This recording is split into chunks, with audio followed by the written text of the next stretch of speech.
According to National Highway Traffic Safety Administration, access on March 20th, an average of 28 people per day in the U.S. die due to alcohol-related accidents.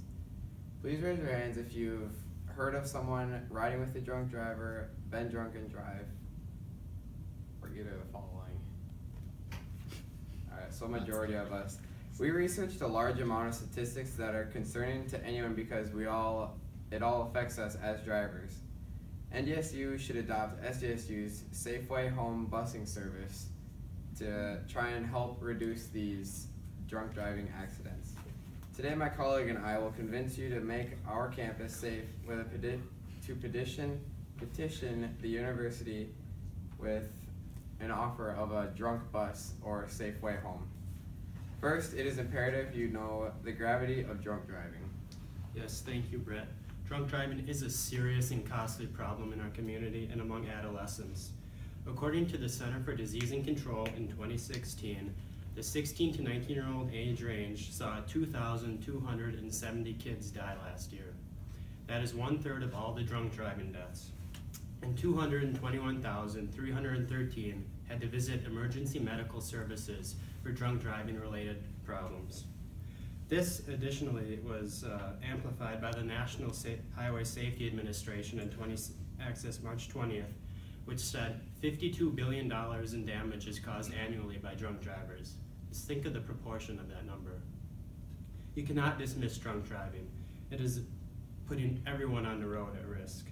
These accidents are 5 times more likely to happen at night, a time when many adolescents are out, as we all know, according to lifetips.com 2017.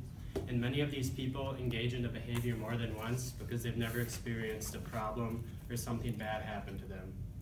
So, you may ask yourself, why do people make such grave decisions? Are they stupid? Do they just not plan? Are they responding to peer pressure? Well, according to the Journal of Research on Adolescence from 2016, it's peer pressure in the case of adolescents aged 16 to 19. We're far more likely to respond by exhibiting risky behavior in these situations due to the want to fit in. And that, with the U.S. News and World Report from 2016, when 1 in 5 students admitted to drinking and 40% admitted to riding with a drunk driver, we clearly have a big problem. And we all know, we've come to college, we've met a lot of new people, and if you've gone out to party, it's possible you have been pressured to drink already. So, what's the solution here? What do we do? Well, my colleague and I believe a no questions asked pickup service is the answer, and he will enlighten you on that. Thank you.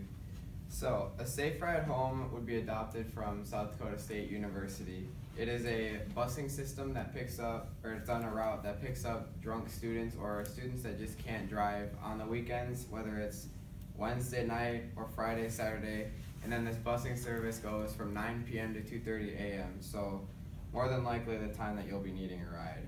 This operates all throughout the school year, so September through May, and then the routes take 25 minutes to get all the way around, so you're never waiting more than 25 minutes to get a ride back to the dorm. It is a no questions asked, so age doesn't matter. So for instance, I'm 19, so if I needed a ride, I could hop on the bus. It's not going to ask questions. They're just wanting students to be bringing you home safe and lower the DUI rate. There would be little to no problem for us to be able to do this at NDSU because we already have a busing system that operates throughout the school day, and it's free to us students as well. The only thing we would need would be 6 drivers max because there would be 2 different routes at a maximum or minimum for the start. And then there's 3 different days, Wednesday, Friday, Saturday. So that just leaves that 2 drivers each day, just so that you're not staying up extremely late. The amount of people that used the Safeway Home at SDSU last year alone was 16,224 riders. So that's a huge amount of people that already used it and saw benefits from it. According to DUI Arrests Take a Sharp Drop in Fargo, in 2014, access March 19th, 22,684 arrests were made in 2013 alone in the Fargo area. So that is still a very large amount, so I believe that with a Safe Ride Home that we could easily lower those numbers drastically. Yes, adopting a Safe Ride Home is an extremely necessary precaution we need to take to lower the drunk driving rate in our community. We want everyone to get home safe.